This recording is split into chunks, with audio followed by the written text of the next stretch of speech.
ओम शांति। 11 जून 2025। बाबा के महावाक्य। मीठे बच्चे, अभी तुम्हें बेहद की पवित्रता को धारण करना है। बेहद की पवित्रता अर्थात एक बाप के सिवाय और कोई याद न आए।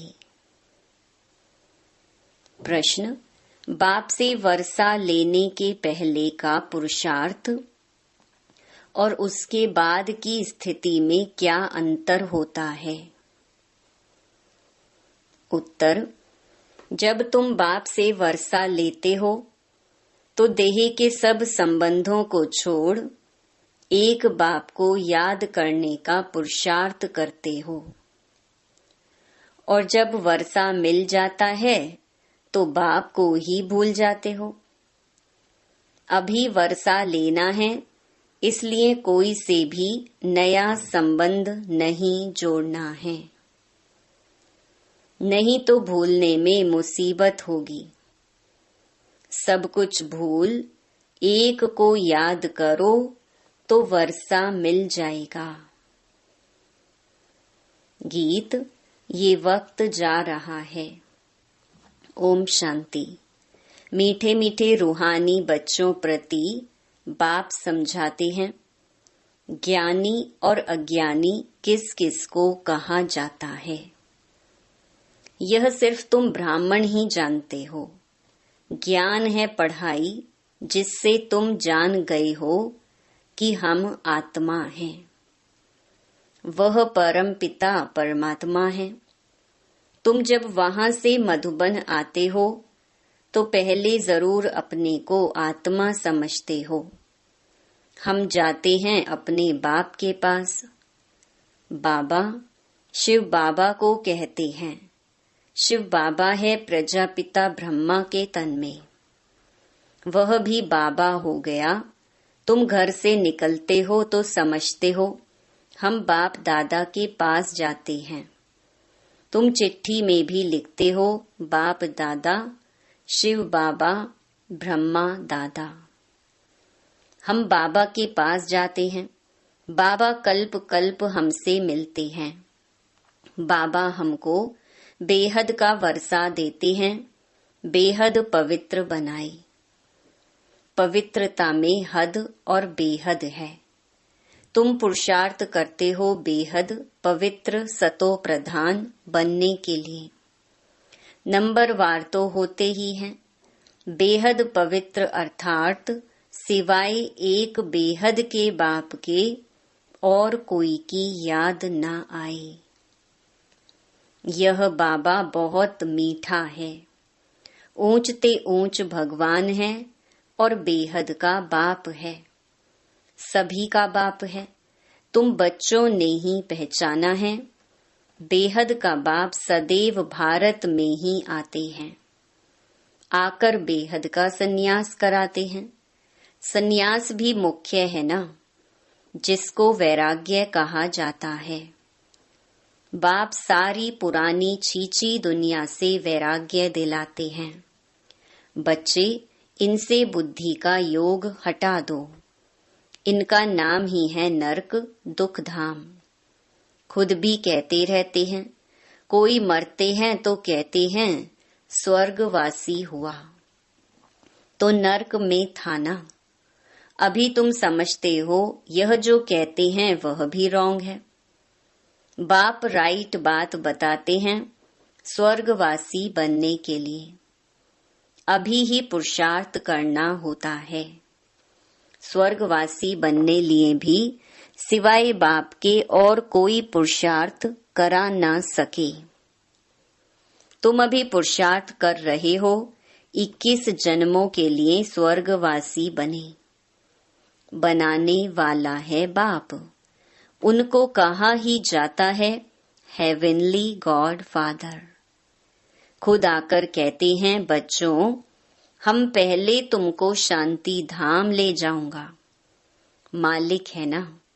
शांति धाम जाकर फिर आएंगे सुख धाम में पार्ट बजाने। हम शांति धाम जाएंगे तो सब धर्म वाले शांति धाम जाएंगे। बुद्धि में यह सारा ड्रामा का चक्कर रखना है। हम सब जाएंगे शांति धाम, फिर हम ही पहले आकर बाप से वर्षा पाते हैं। जिससे वर्षा पाना होता है उनको याद जरूर करना है। बच्चे जानते हैं वर्षा मिल जाएगा तो फिर बाप की याद भूल जाएगी। वर्षा बहुत सहज रीति मिलता है। बाप सम्मुख कहते हैं, मीठे बच्चों, तुम्हारे जो भी देह के संबंध हैं सब भूल जाओ। अभी कोई भी नया संबंध नहीं जोड़ना है। अगर कोई भी संबंध जोड़ेंगे तो फिर उनको भूलना पड़ेगा। समझो बच्चा व बच्ची पैदा हुए तो वह भी मुसीबत हुई, एक्स्ट्रा याद बढ़ी ना। बाप कहते हैं सबको भूल एक को ही याद करना है। वही हमारा माता पिता टीचर गुरु आदि सब कुछ है। एक बाप के बच्चे हम भाई बहन हैं। चाचा मामा आदि का कोई संबंध नहीं। यह एक ही समय है जबकि भाई बहन का संबंध ही रहता है।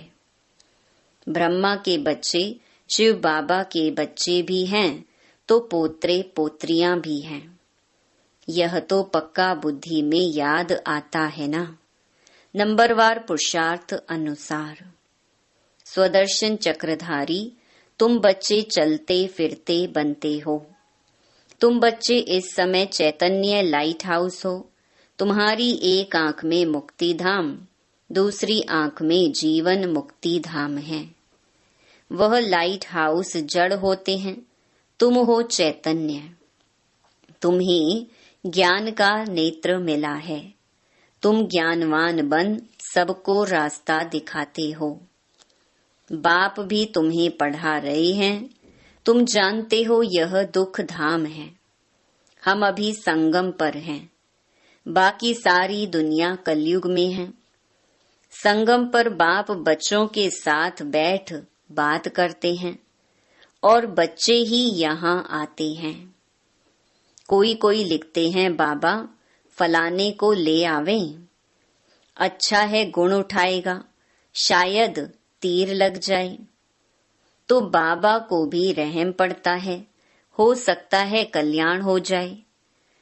तुम बच्चे जानते हो यह है पुरुषोत्तम संगम युग। इस समय ही तुम पुरुषोत्तम बनते हो। कलयुग में सब हैं कनिष्ठ पुरुष जो उत्तम पुरुष लक्ष्मी नारायण को नमन करते हैं। सतयुग में कोई भी किसको नमन नहीं करते हैं। यहाँ की यह सब बातें वहाँ होती नहीं।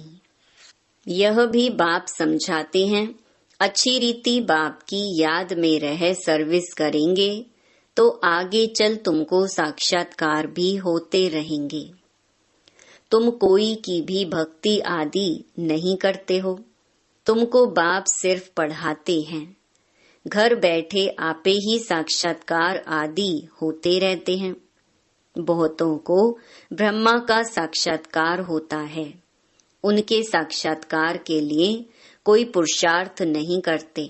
बेहद का बाप इन द्वारा साक्षात्कार कराते हैं। भक्ति मार्ग में जो जिसमें जैसी भावना रखते हैं उसका साक्षात्कार होता है। अभी तुम्हारी भावना सबसे ऊंच ते ऊंच बाप में है, तो बिगर मेहनत बाप साक्षात्कार कराते रहते हैं। शुरू में कितना ध्यान में जाते थे, आपे ही आपस में बैठ ध्यान में चले जाते थे। कोई भक्ति थोड़े ही की। बच्चे कभी भक्ति करते हैं क्या? जैसे एक खेल हो गया था, चलो वैकुंठ चले। एक दो को देखते चले जाते थे। जो कुछ भी पास्ट हुआ वह फिर रिपीट करेंगे। तुम जानते हो हम ही इस धर्म के थे। सतयुग में पहले पहले यह धर्म है, इनमें बहुत सुख है। फिर धीरे धीरे कलाएं कम होती जाती हैं।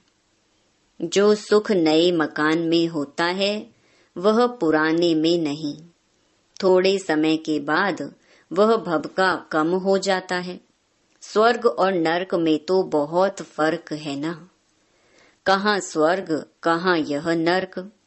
तुम खुशी में रहते हो, यह भी जानते हो बाप की याद भी पक्की ठहरेगी। हम आत्मा हैं, यही भूल जाते हैं तो फिर देह अभिमान में आ जाते हैं। यहाँ बैठे हो तो भी कोशिश करके अपने को आत्मा निश्चय करो, तो बाप की याद भी रहेगी। देह में आने से फिर देह के सब संबंध याद आएंगे। यह एक लौ है। तुम गाते भी हो मेरा तो एक, दूसरा ना कोई। बाबा हम बलिहार जाएंगे, वह अभी समय है। एक को ही याद करना है। आँखों से भल किसको भी देखो, घूमो फिरो, सिर्फ आत्मा को बाप को याद करना है। शरीर निर्वाह अर्थ कर्म भी करना है, परंतु हाथों से काम करते दिल बाप की याद में रहे। आत्मा को अपने माशूक को ही याद करना है। कोई की किसी सखी से प्रीत हो जाती है तो फिर उनकी याद ठहर जाती है। फिर वह रग टूटने में बड़ी मुश्किलात होती है। पूछते हैं बाबा यह क्या है? अरे तुम नाम रूप में क्यों फंसते हो? एक तो तुम देह अभिमानी बनते हो और दूसरा फिर तुम्हारा कोई पास्ट का हिसाब किताब है, वह धोखा देता है। बाप कहते हैं इन आँखों से जो कुछ देखते हो उनमें बुद्धि ना जाए। तुम्हारी बुद्धि में यह रहे कि हमको शिव बाबा पढ़ाते हैं। ऐसे बहुत बच्चे हैं जो यहाँ बैठे भी बाप को कभी याद नहीं करते। कई तो यहाँ बैठे भी याद में नहीं रह सकते हैं। तो अपने को देखना चाहिए हमने कितना शिव बाबा को याद किया, नहीं तो चार्ट में रोला पड़ जाएगा। भगवान कहते हैं मीठे बच्चों मुझे याद करो, अपने पास नोट करो, जब चाहे याद में बैठ जाओ। खाना खाकर चक्कर लगाई 10-15 मिनट आकर बैठ जाओ याद में, क्योंकि यहाँ कोई गोरख धंधा तो है नहीं। फिर भी जो काम काज छोड़कर आए हो वह कोई कोई की बुद्धि में आता रहता है। बड़ी जबरदस्त मंजिल है। तब बाबा कहते हैं अपनी जांच करो। यह तुम्हारा मोस्ट वैल्यूबल टाइम है। भक्ति मार्ग में तुमने कितना टाइम वेस्ट किया है। दिन प्रतिदिन गिरते ही रहते हो। श्री कृष्ण का दीदार हुआ, बहुत खुशी हो जाती है। मिलता तो कुछ भी नहीं, बाप का वर्षा तो एक ही बार मिलता है। अब बाप कहते हैं मेरी याद में रहो, तो तुम्हारे जन्म जन्मांतर के पाप मिट जाएं। स्वर्ग का पासपोर्ट उन्हीं बच्चों को मिलता है जो याद में रह अपने विकर्मों को विनाश कर कर्मातीत अवस्था को पाते हैं। नहीं तो बहुत सजा खानी पड़ती है। बाबा और भी राय देते हैं, अपने ताज व तख्त का फोटो अपने पॉकेट में रख दो तो याद रहेगी। इनसे हम यह बनते हैं, जितना देखेंगे उतना याद करेंगे, फिर उससे ही मोह लग जाएगा। हम यह बन रहे हैं नर से नारायण। चित्र देखकर खुशी होगी, शिव बाबा याद आएगा। यह सब पुरुषार्थ की युक्तियां हैं। कोई से भी तुम पूछो सत्यनारायण की कथा सुनने से क्या होता है?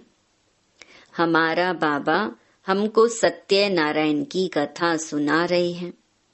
कैसे 84 जन्म लिए हैं वह भी हिसाब तो चाहिए ना। सब तो 84 जन्म नहीं लेंगे, दुनिया को तो कुछ भी पता नहीं है। ऐसे ही मुख से सिर्फ कह देते हैं, इसको कहा जाता है थ्योरेटिकल। यह है तुम्हारा प्रैक्टिकल। अभी जो हो रहा है उनके फिर भक्ति मार्ग में पुस्तक आदि बनेंगे। तुम स्वदर्शन चक्रधारी बनकर विष्णुपुरी में आते हो। यह है नई बात। रावण राज्य झूठ खंड, फिर सचखंड राम राज्य होगा। चित्रों में बड़ा क्लियर है। अभी इस पुरानी दुनिया का अंत है। 5000 वर्ष पहले भी विनाश हुआ था। साइंसदान जो भी हैं उन्हों को ख्याल में आता है कि हमको कोई प्रेरक है जो हम यह सब करते रहते हैं। समझते भी हैं हम यह करेंगे तो इनसे सब खत्म हो जाएंगे, परंतु परवश हैं, डर लगा हुआ है। समझते हैं घर बैठे एक बॉम्ब छोड़ेंगे तो खत्म कर देंगे। एरोप्लेन, पेट्रोल आदि की भी दरकार नहीं रहेगी।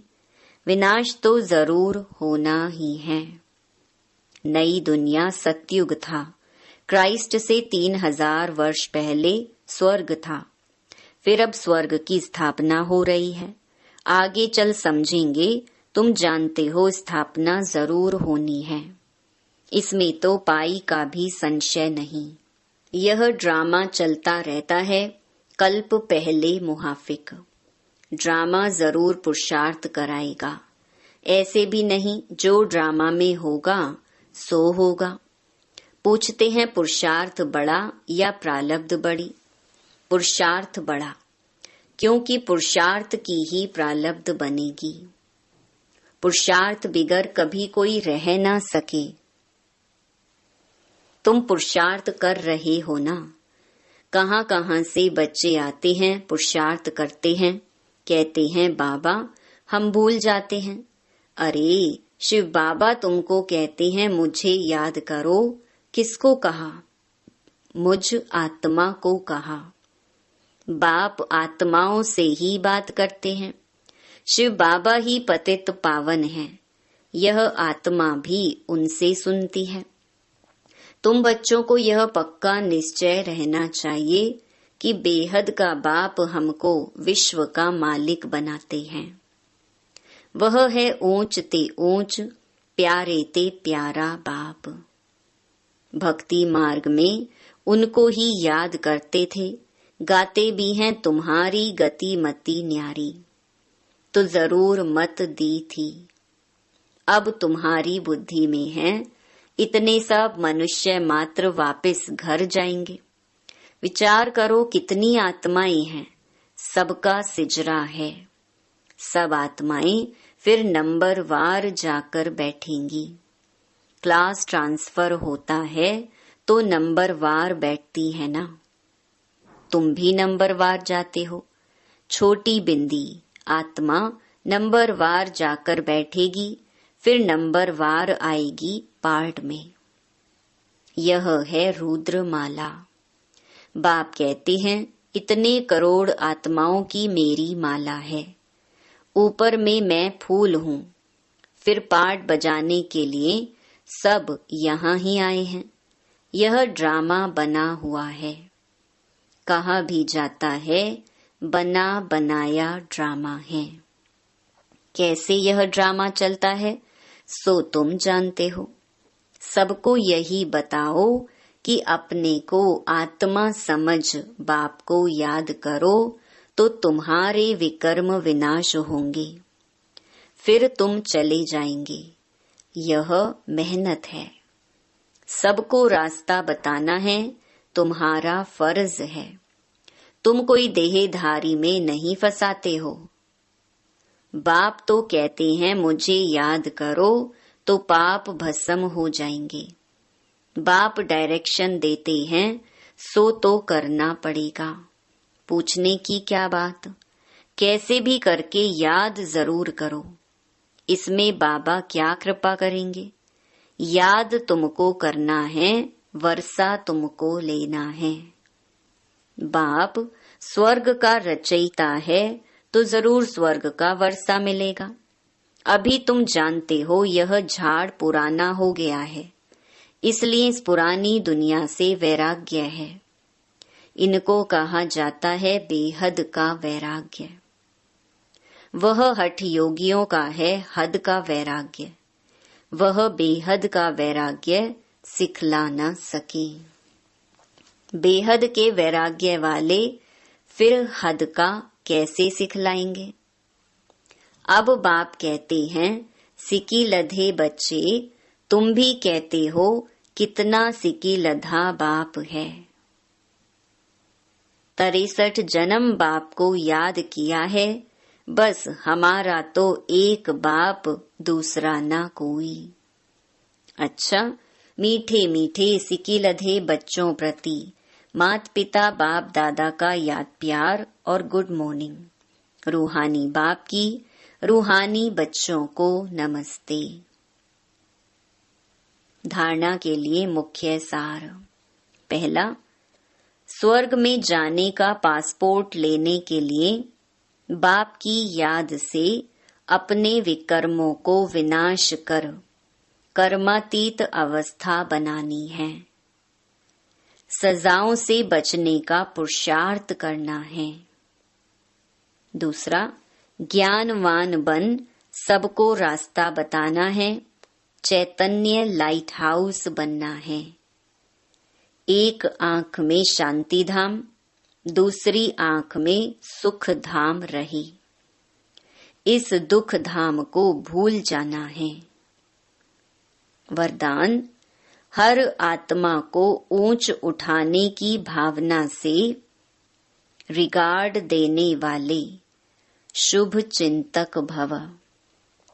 हर आत्मा के प्रति श्रेष्ठ भावना अर्थात ऊंच उठाने की व आगे बढ़ाने की भावना रखना अर्थात शुभ चिंतक बनना। अपनी शुभ वृत्ति से शुभ चिंतक स्थिति से अन्य के अवगुण को भी परिवर्तन करना, किसी की भी कमजोरी व अवगुण को अपनी कमजोरी समझ वर्णन करने के बजाय व फैलाने के बजाय समाना और परिवर्तन करना, यह है रिगार्ड। बड़ी बात को छोटा बनाना, दिल शिकस्त को शक्तिवान बनाना, उनके संग के रंग में नहीं आना, सदा उन्हें भी उमंग उत्साह में लाना, यह है रिगार्ड। ऐसे रिगार्ड देने वाले ही शुभ चिंतक हैं। स्लोगन, त्याग का भाग्य समाप्त करने वाला पुराना स्वभाव संस्कार है, इसीलिए इसका भी त्याग करो। अव्यक्त इशारे, आत्मिक स्थिति में रहने का अभ्यास करो, अंतर्मुखी बनो। जैसे ब्रह्मा बाप एकांत प्रिय होने के कारण सदा अंतर्मुखी रहे, मैं आत्मा हूँ, मैं आत्मा हूँ। यह पाठ पक्का किया, जिस कारण वे स्वयं भी सदा शांति और सुख के सागर में समाये रहे और अन्य आत्माओं को भी अपने शुद्ध संकल्प और वाइब्रेशन द्वारा, वृत्ति और बोल द्वारा, संपर्क द्वारा शांति की व सुख की अनुभूति कराते रहे। ऐसे फॉलो फादर करो। अच्छा, ओम शांति।